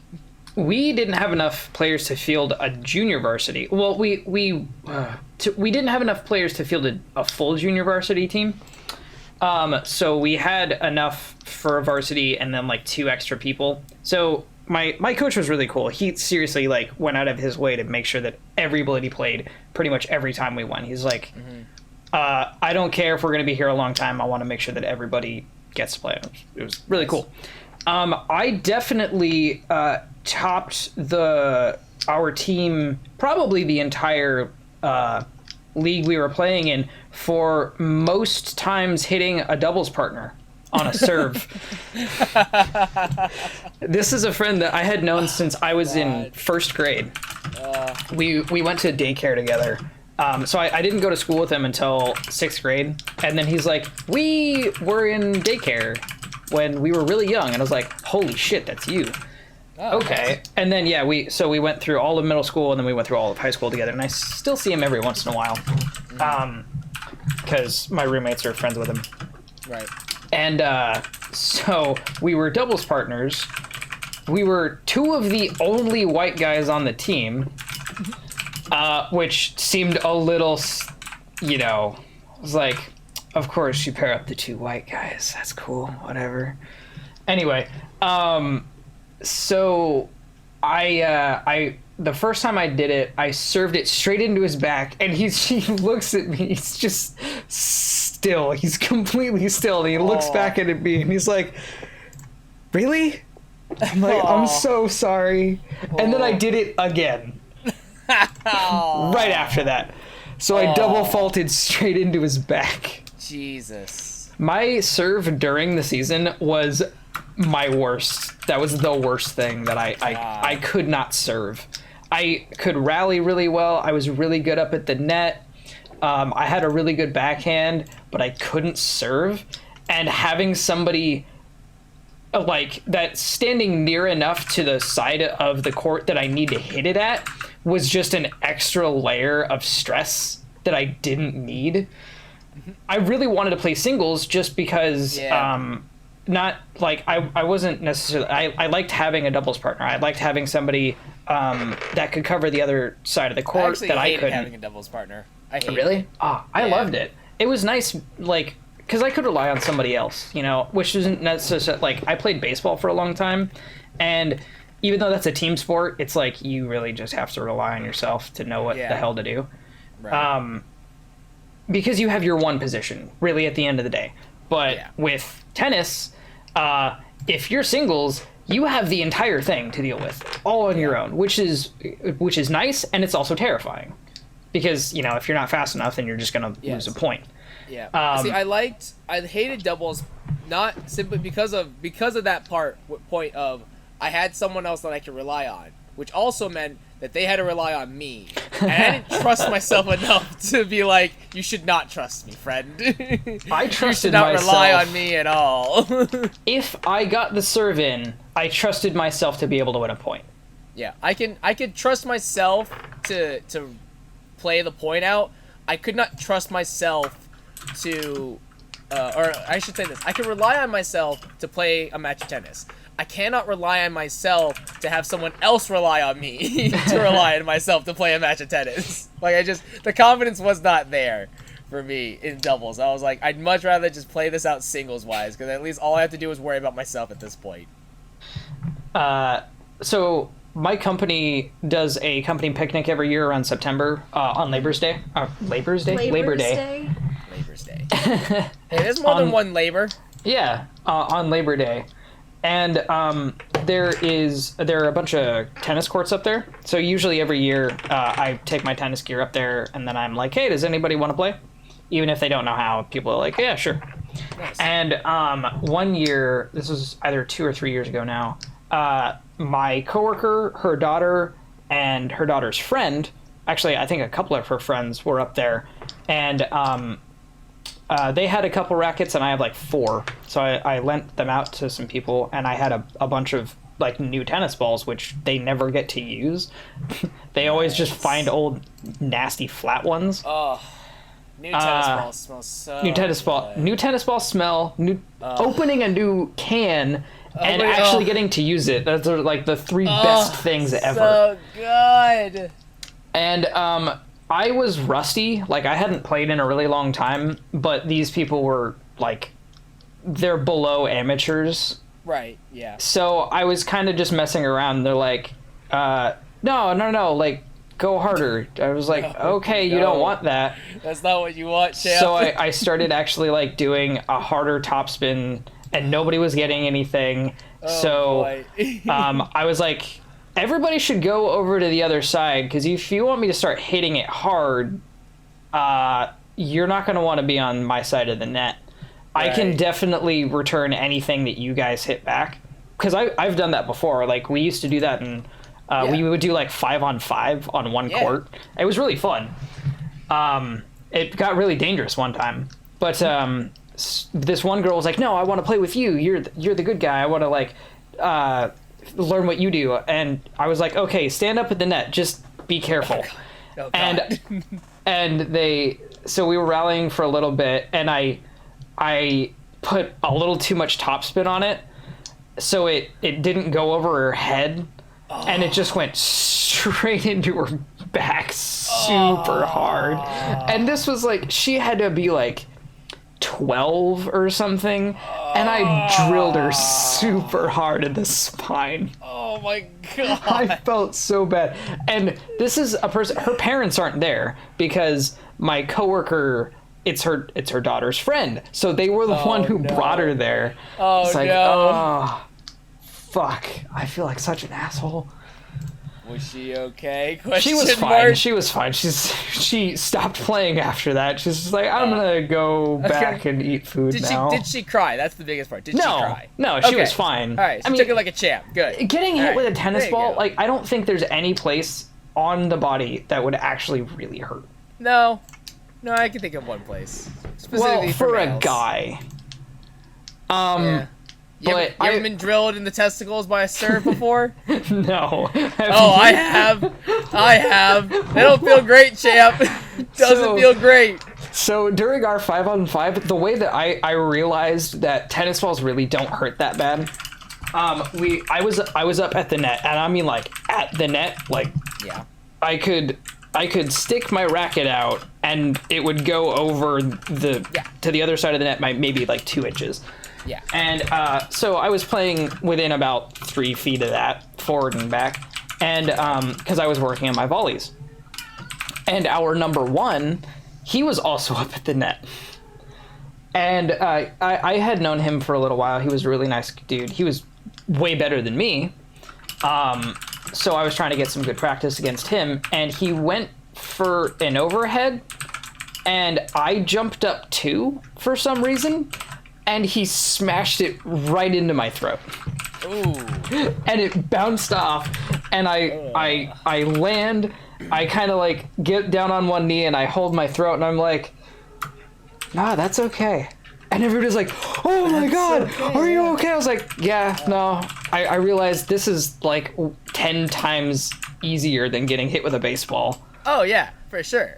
Still gonna hurt. Yeah, but at least it'll bounce off, and like the impact is way less. There was one time in practice where I was in a doubles scrim, and the person who was serving, I was returning, and so the person served, and it was going to go out, so it was going out. I saw it was going out, and I went to dodge out of the way because I was like, oh, I gotta move out of the way. It curved right at the last second, and just dead impact, point blank, just nailed me, and I was down. I was absolutely down. And what made it worse is that you could see the curve too. Like you absolutely saw it. Like it was going straight, and it just went swoop. Like you know how like in Halo where you shoot the plasma pistol, right, and you see it curve. Yeah.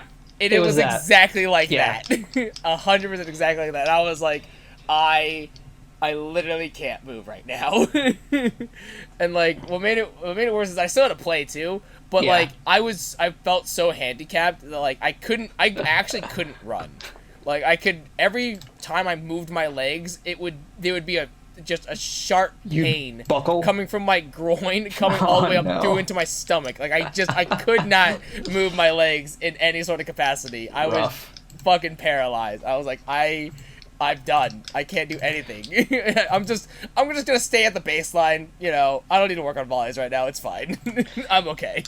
I saw during our I had a couple friends go to state regionals. Is that what it was?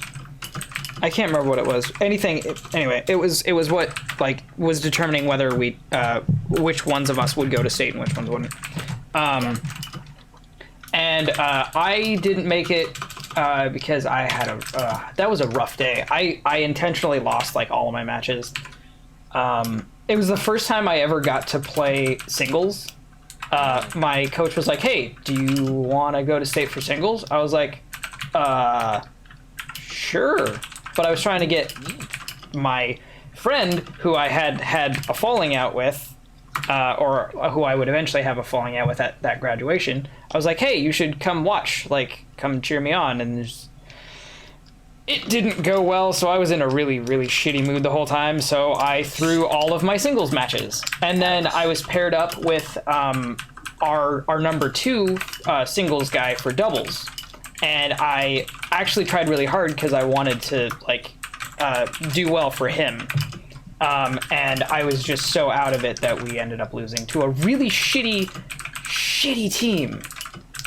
Like, there was no reason we should have lost. I just couldn't serve the ball. Yeah. I felt so bad. Anyway, during the regionals, I saw our number one do another overhead straight into a dude's face, and it took him out of the rest of the match. Oh. Like, he didn't get knocked out. He was just like, I'm done. Wow. And it's not like, because of the way that tennis works, if you get hit by a ball, it's your fault. Unless it's, like, intentional. Right. So, yeah, if you impact the ball and it doesn't go over the net, then that's a point against you. Which I have actually seen, and I think I've even done. Like, somebody was trying to volley it, and I just used my back. It's also the opponent's point if they get hit and it goes back over to the server side. Yeah, no, I've done that before. I couldn't get my racket up, so it bounced off my shoulder, and then it just, like, plopped over. It's like, yeah, it worked. Yeah, it's also your point as well. Honestly, oh yeah, go ahead. I've only played singles a handful of times when I was in high school. Mm-hmm. And I think it's primarily because my singles matches always take forever.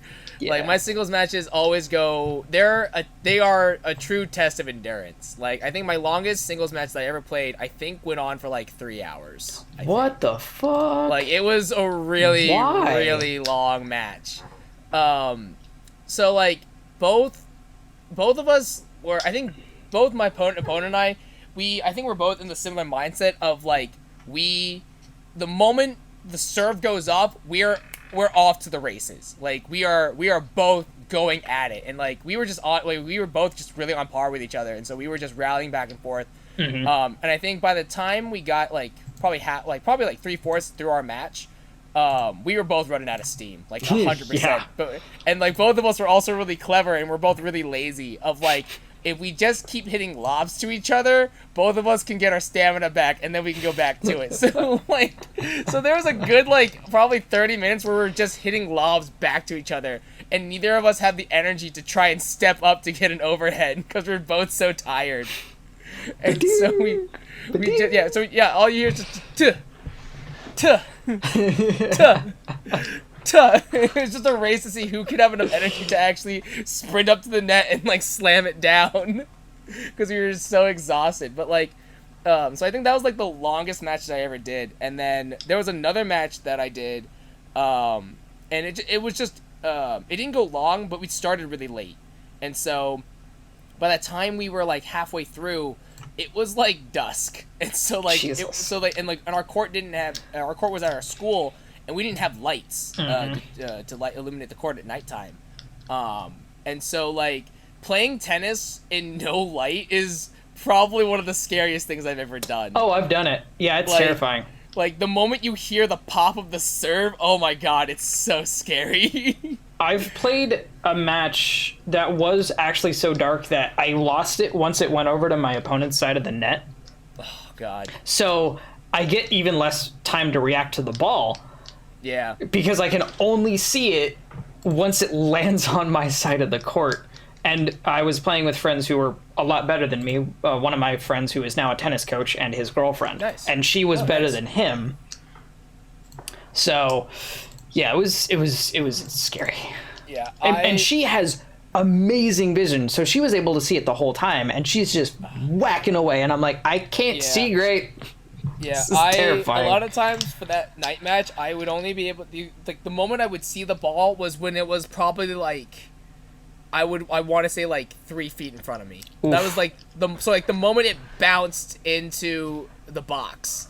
The moment it bounced into the box, and, like, 2 seconds later, I was like, I see the ball now, and I can react. That was, that was when I figured it out. So, like, and, like, the person that I was playing against was, I think, our number one, and so his serves were so fast and so powerful that they could actually, if he aimed it correctly, he could thread it through the net through the fence of our tennis court, actually. Yeah. And so, like, oh my god, hearing that pop was so frightening, because I would hear the pop, I would hear the bounce, and then immediately a second later it's, like, right next to me, and I'm like, oh shit. Yeah. Did you ever read Prince of Tennis at all? No, but I did watch a few of the episodes of the anime. So I didn't get very far, which I do regret. I actually should. It's a really good manga. I started to watch the anime. I do want to finish it off. But there's one character in there. He's like the douchebag on the team. He wears a bandana. I think his name is like Koga or something. Wearing a bandana makes you a douchebag. He was a douchebag, and he wore it. I framed it in a way that anyway. So every person on Prince of Tennis had a gimmick. Yeah. And his gimmick was he had so much spin on the ball that he would hit it outside the court around the pole and then get it back in. Nice. And I actually did that one time. That's cool. Completely on accident. That's impressive. I was trying to just do a drop shot, and I sliced it way too hard, and it just went pew, boing. I was like, holy shit, that was actually a thing. Yeah. I didn't think that was possible. The game Around the World? No. Maybe? It's a tennis game, and what it is you basically, it's for, if you have like more than 6 people, basically, like 6 or more people, it works out really well. But basically you have 2 teams of 3, you have 3 people on each side of the court, and it's essentially a singles rally match. So the moment, it's sort of similar to knockout, so the moment you hit the ball, you have to run to the other side of the court and get in line to that side, and you just keep doing this until it's just 1v1. And I've done it 2 different versions, where it's like when it's just 2 people left, it's either you hit the ball, you have to drop your racket, you spin around in a circle, and then pick it back up. I've also done it in the same when you hit the ball, you have to run to the other side of the court and try to hit it back. But so my friends and I, we did a variation of this game of, hey, what if we did this, but in a much more constricted area? So we did it volley style. Only in the servers boxes? In the servers box, yeah. But but instead of going to the other side, what you would do is you would actually arrange yourself like in a circle, and you would just rotate the circle as you played. So you would hit it, and you would just move to the left or right, and you would just rotate clockwise or counterclockwise. Oh yeah. Yeah, we called it circle tennis. It got really dangerous at one point though, because we I think one time when we played it on wet courts because it just rained. Oof. And man, when you're trying to move fast and you don't have grip, tennis balls are terrifying. Oh my god, they're so gross too. It's really so cool to watch us serve. Yeah. Because it's just. Yeah. But watching them spinning at you and just spitting all that water off makes it seem like it's going so much faster, even though it's way slower. Oh yeah.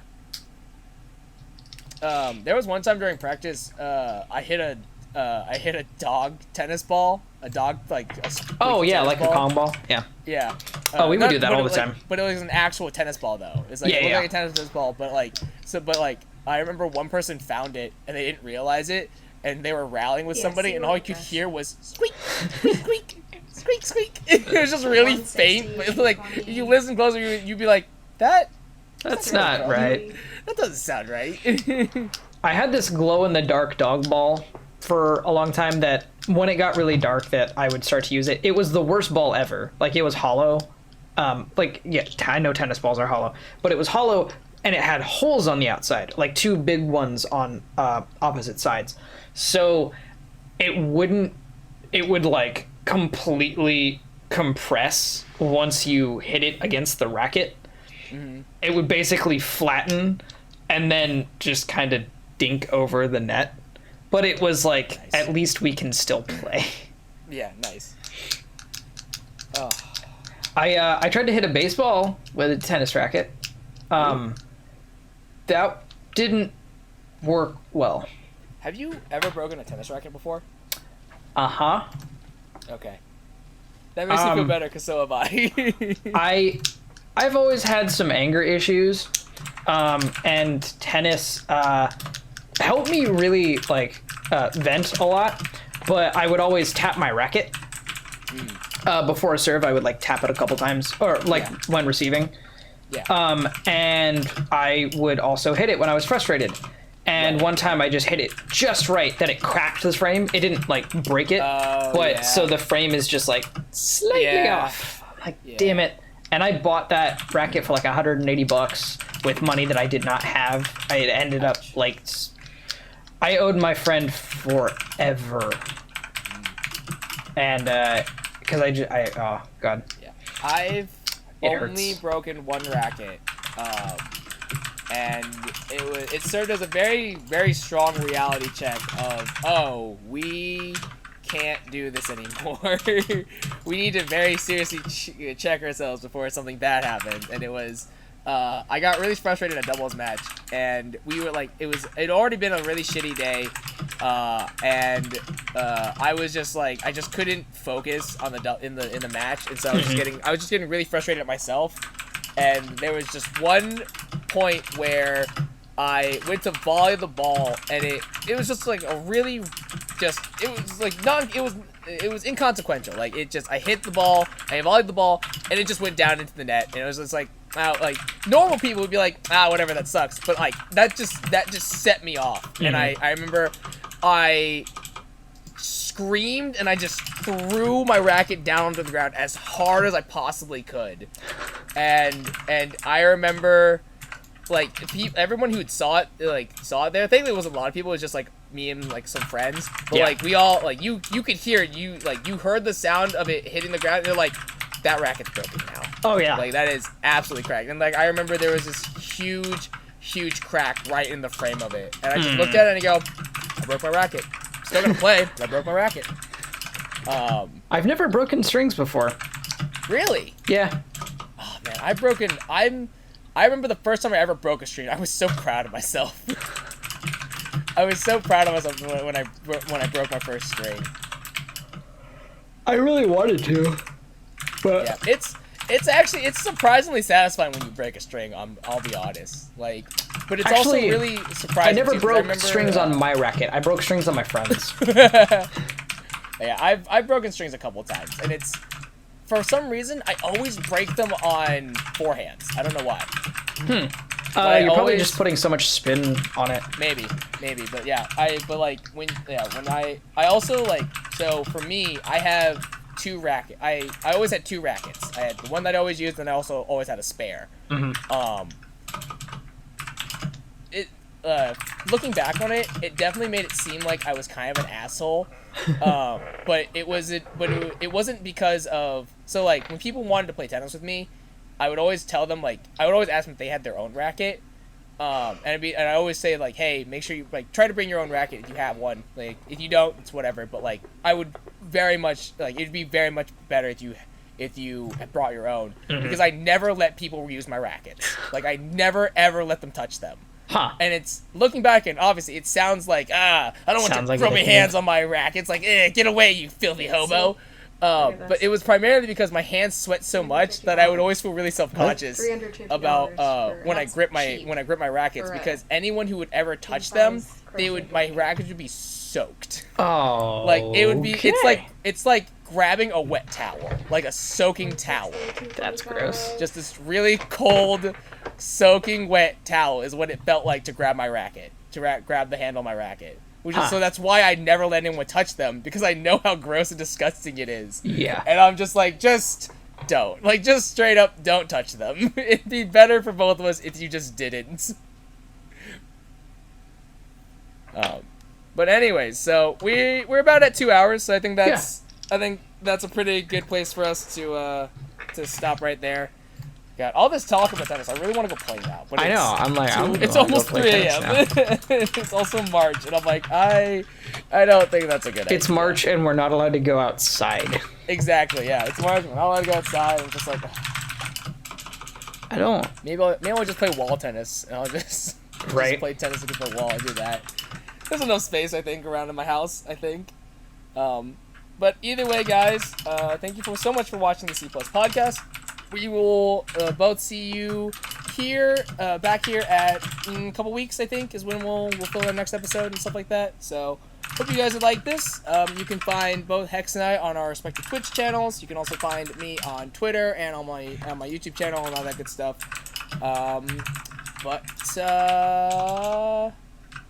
This has been an outro. Have a good day. Have a good day, everybody. Thank you for stopping by.